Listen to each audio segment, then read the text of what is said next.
मैं हूं वैदिक ऋषि। हमने इस भूमि का नाम भारत रखा राजा भरत के नाम पर, जो धर्म और साहस के प्रतीक थे। यही नाम आज तक जीवित है। मैं हूं पुराणों का भूगोलविद। हमने भारत को जम्बू द्वीप कहा, जहां जम्बू वृक्षों से भरपूर भूमि थी।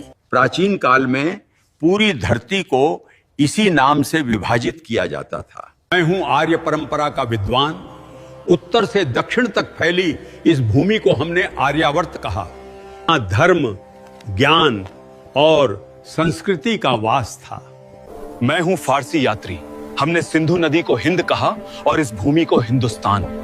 यही नाम सदियों तक चलता रहा। मैं हूं यूनानी भूगोलविद। हमने सिंधु नदी को इंडोस कहा और पूरी भूमि को इंडिया।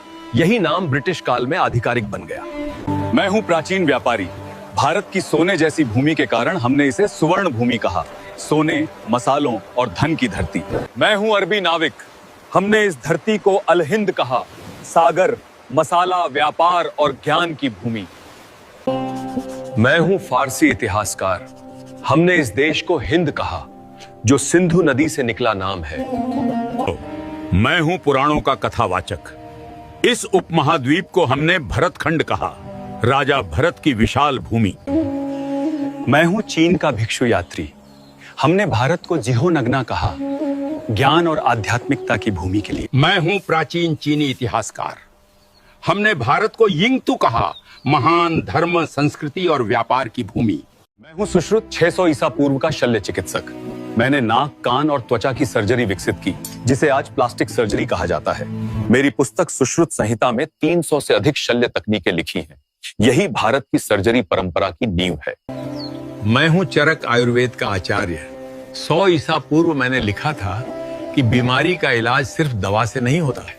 शरीर, मन और भोजन, तीनों का संतुलन जरूरी है। मैंने सिखाया कि हर पौधा दवा है और हर भोजन औषधि बन सकता है। मैं हूं प्राचीन भारत का नेत्र चिकित्सक।